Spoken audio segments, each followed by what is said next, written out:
आज की वीडियो में मैं आपको थोड़ी सी मिट्टी से ढेर सारी उपजाऊ मिट्टी बनाने का एक ऐसा तरीका साझा करने जा रही हूँ जिससे आपके पास इतनी अच्छी मिट्टी, इतनी उत्तम कोटि की मिट्टी तैयार होगी जिसमें आप गर्मी की कोई भी सब्जी लगाते हैं, कद्दू लगाए, लौकी लगाए या फिर नेनुआ या उसके अलावा जो भी आप गर्मी में सब्जियां लगाते हैं, सेमफली, बरबट्टी, करेला, तो सब सब्जियां आप जो भी लगाएंगे उन सब की आपको बहुत अच्छी उनसे उपज मिलेगी, बहुत अच्छी पैदावार मिलेगी।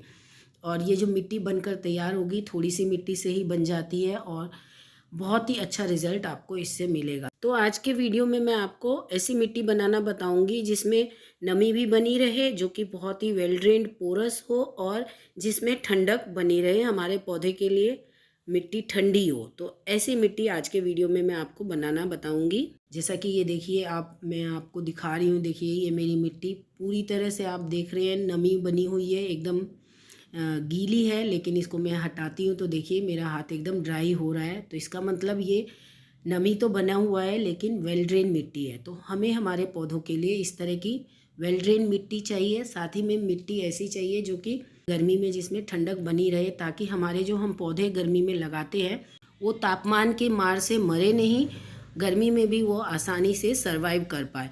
क्योंकि अभी आप जानते हैं गर्मी बहुत अधिक पड़ने वाली है, भारत में कई हिस्सों में पानी की कमी होने वाली है। तो ऐसे में हमारे पौधे कम पानी में भी अच्छे से सर्वाइव कर पाए, वो बहुत अच्छे से ग्रो करें, उतनी फ्रूटिंग करें, हमें उन्हें एक ऐसी मिट्टी प्रदान करनी होती है। और ऐसी मिट्टी प्रदान करने के लिए ऐसा कंटेनर हमें तैयार करना है जिसमें ऐसी हमारी मिट्टी अपने आप तैयार होगी, जिससे हमारे पौधे बहुत अच्छी ग्रोथ देते रहेंगे।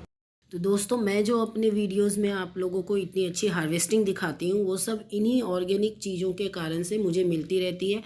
मैं कई कई दिन तक अपने पौधों को खाद नहीं दे पाती हूँ। जैसा कि मैंने आपको अभी बताया है, नवंबर से लेकर के अभी तक मैं इनमें कुछ भी खाद नहीं दे पाई हूँ। लिक्विड फर्टिलाइज़र लगातार दे रही हूँ, लेकिन इन ऑर्गेनिक चीज़ों का जो मैं उपयोग करती हूँ जिसके कारण खाद के अभाव में भी मेरे पौधे देखिए कुछ ना कुछ तो फ्रूटिंग देते रहते हैं। और यदि इन्हें मैंने समय पे खाद दे दिया तो इनसे मुझे और अच्छा रिज़ल्ट मिल जाएगा।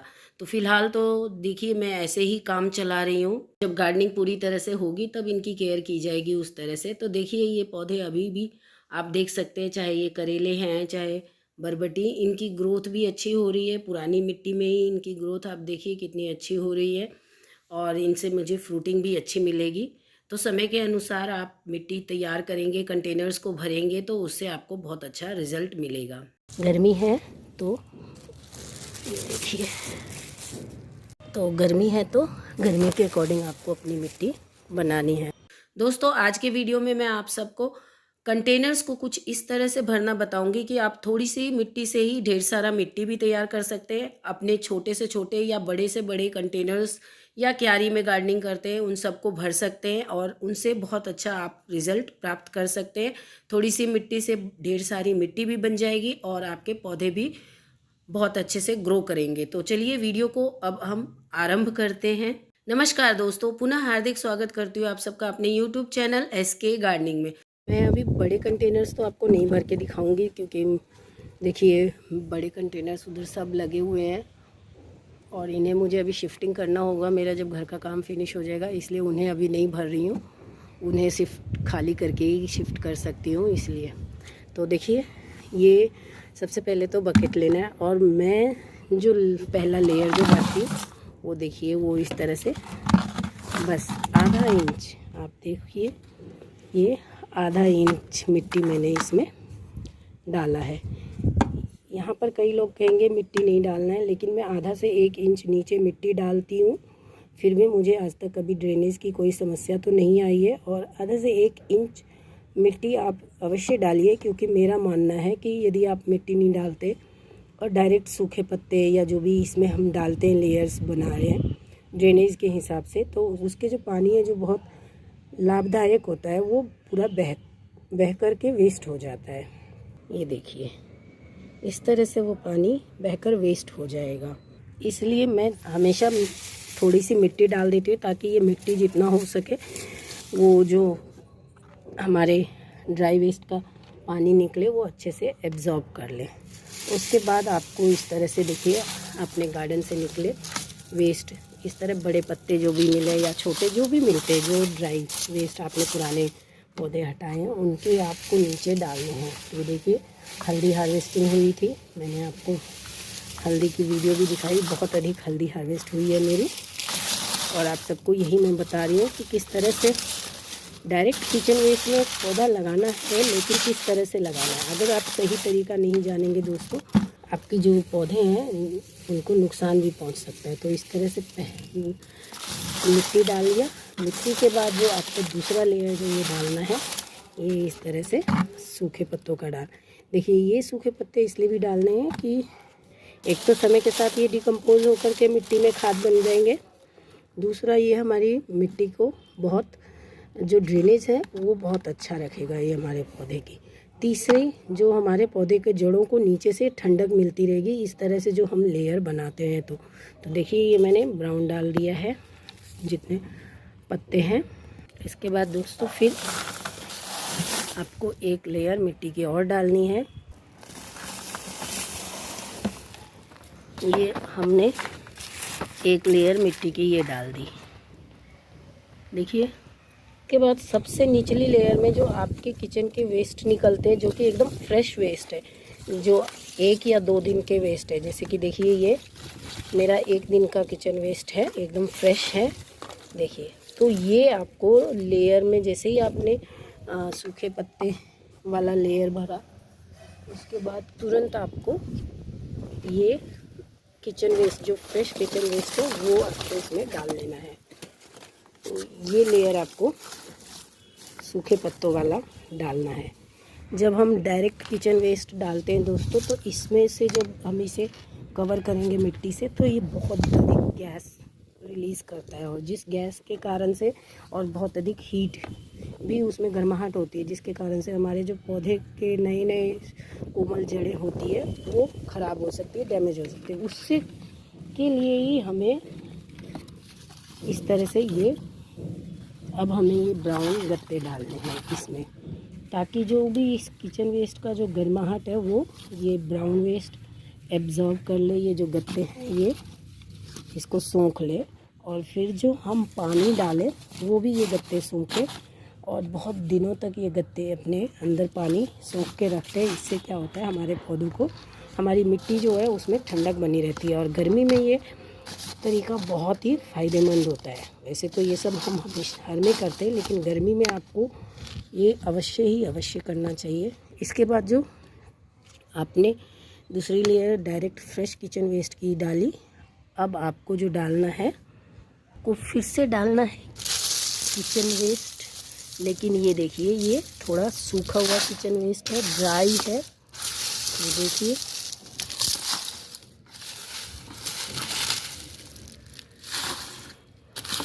ये मेरा 2-3 दिन का ड्राई किचन वेस्ट हो गया है। ये डाल गत्ते के बाद अब इस पर फिर से एक लेयर हम मिट्टी की हल्की सी लेयर इस बार चढ़ाएंगे। अब बस देखिए इतनी सी। और ये जो मैंने आपको ये सूखे किचन वेस्ट बताए, जो कि मतलब आप कह सकते हैं 10 दिन 15 दिन पुराना किचन वेस्ट, बस 10 से 15 दिन पुराना किचन वेस्ट आपको इसमें फिर डाल लेना है। इसके बाद आपको फिर से, आपके पास ये ड्राई वेस्ट है तो ड्राई वेस्ट ये डाल लीजिए, नहीं तो आप फिर से गत्ते डालिए। और इसके बाद जो लास्ट लेयर जो होगी आपकी, लास्ट लेयर जो होनी चाहिए आपकी, वो देखिए वो इस तरह से almost 80 to 90% decompose kitchen waste. ये देखिए ये मेरा ऑलमोस्ट 80 to 90% डिकम्पोज हो रखा है ये किचन वेस्ट, आप देख पा रहे हैं। इसे हमें अब डालना है इसमें।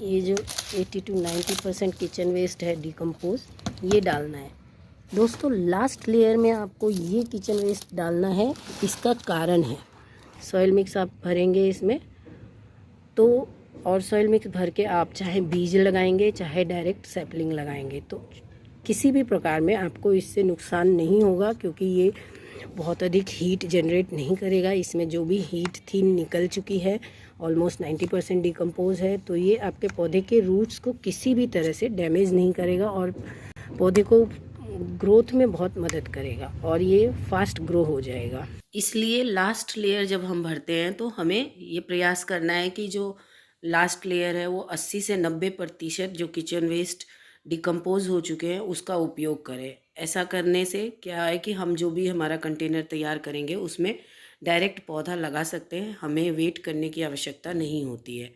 और ये लास्ट लेयर आपने किचन वेस्ट का भर दिया जो 90% डिकम्पोज हो चुका है उसे, तो इसके बाद अब आपको इसमें सॉइल मिक्स भरना है। मैंने गोबर की खाद और नीम खली और जितना भी मैं मिलाती हूँ सब मिला करके ये मैंने रखा हुआ है।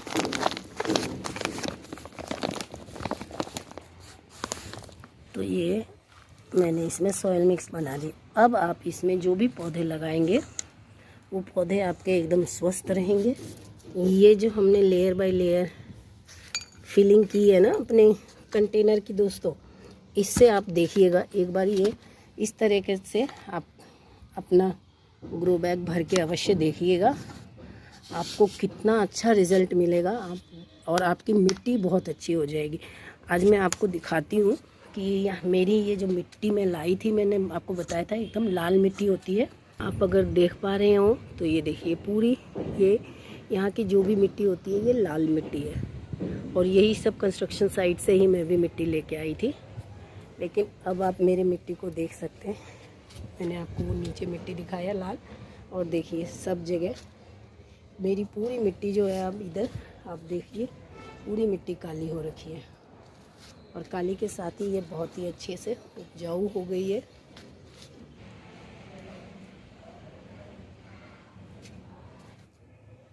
तो देखिए ये सब इसी तरह से भरा है, इस तरह से ही भरती हूँ जिसके कारण से मेरे जो पौधे हैं अभी भी सरवाइव कर रहे हैं बिना सॉइल मिक्स चेंज किए हुए। क्योंकि हम ऑर्गेनिक मैटर डालते हैं वो धीरे धीरे डिकम्पोज होते हैं, कुछ जल्दी डिकम्पोज हो जाते हैं, कुछ बाद में होते रहते हैं, तो उससे हमारे पौधे की रिक्वायरमेंट पूरी होती रहती है।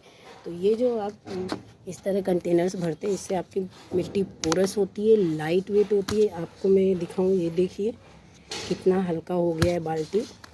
तो जैसा कि मैंने आपको बताया कि जब हम कंटेनर्स को इस तरह से भरते हैं तो इसमें आप अपनी सैपलिंग्स को डायरेक्ट ट्रांसफ़र कर सकते हैं।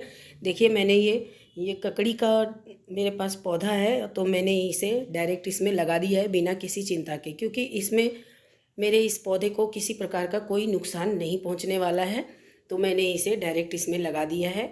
यदि इस पूरे कंटेनर को मैंने केवल फ्रेश किचन वेस्ट से भरा होता तो मैं अभी ये इस कंटेनर में पौधा नहीं लगाती, क्योंकि जो हम किचन वेस्ट फ्रेश वाले किचन वेस्ट से कंटेनर्स भरते हैं उसमें बहुत अधिक गैस की मात्रा होती है, जिसके कारण हमारी मिट्टी में का जो तापमान है वो बहुत अधिक बढ़ जाता है। और आप जो भी सैपलिंग लगाएंगे तो उसको प्रॉपर एरेशन नहीं हो पाता है और गर्माहट के कारण जो उनकी जड़ें हैं वो जल जाती है और पौधा सूख जाता है। और जो भी अगर पौधा बच गया तो उसकी ग्रोथ उतनी अच्छी नहीं होती। ऐसा मैंने कई बार अनुभव किया है। मैंने डायरेक्ट जब भी किचन वेस्ट में पौधे लगाए हैं तो या तो पौधा मर जाता है या पौधा बच गया तो उसकी ग्रोथ नहीं हो पाती है। और 80 से 90% डिकम्पोज किचन वेस्ट हम सबके पास हर समय उपलब्ध नहीं रहता है। मेरे पास भी हर समय उपलब्ध नहीं रहता है, तो मैं अक्सर इस तरह से ही भरती हूँ, डायरेक्ट किचन वेस्ट से पूरे कंटेनर को भरती हूँ। लेकिन इस कंडीशन में हमें ध्यान ये रखना होता है कि हमने जो भी अपने कंटेनर्स को डायरेक्ट फ्रेश किचन वेस्ट से भरा है तो उस कंटेनर को हमें कम से कम 25 से 30 दिन तक उपयोग में नहीं लाना है। ये देखिए मैं अपने इन कंटेनर्स को इस तरह किचन वेस्ट से भर के इस तरह से छोड़ देती हूँ 25 से 30 दिन तक। इन कंटेनर्स को इस तरह मैंने चूहों से बचने के लिए रखा हुआ है, लेकिन मैं इन्हें बचा नहीं पा रही हूँ। चूहों की बहुत ज़्यादा समस्या हो रही है मुझे। तो इस तरह से आपको अपने कंटेनर्स रखने हैं।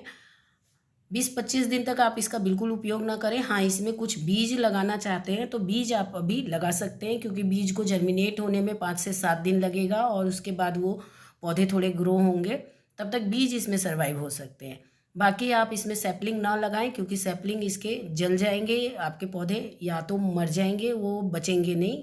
अधिक चांसेस यही होता है। तो देखिए इस तरह से आप यदि कंटेनर्स भरते हैं तो बहुत थोड़ी सी मिट्टी से आप ढेर सारा मिट्टी बना सकते हैं, वो भी एकदम उपजाऊ मिट्टी बना सकते हैं। तो मैंने आपको दिखाया कि कैसे थोड़ी सी मिट्टी से आप ढेर सारी उपजाऊ मिट्टी तैयार कर सकते हैं, और आप उसमें जो भी पौधे लगाएंगे, चाहे गर्मी की लगाए चाहे सर्दी की लगाए, जो पौधे भी लगाएंगे आपको बहुत अच्छा रिजल्ट उससे मिलेगा। तो आशा करती हूँ आज के वीडियो में दी गई जानकारी आपको पसंद आया होगा, और वीडियो पसंद आया हो, जानकारी आपको अच्छी लगी हो तो वीडियो को प्लीज़ लाइक कर दीजिएगा, मेरे चैनल को सब्सक्राइब भी कर लीजिएगा। और यदि किचन वेस्ट में आपको प्लांट्स लगाने में, पौधे लगाने में कोई भी समस्या आती है, आप मुझसे पूछ सकते हैं, मैं पूरा प्रयास करूंगी उसका उत्तर देने का। तो मिलते हैं अगले वीडियो में एक नई जानकारी के साथ, तब तक के लिए नमस्कार।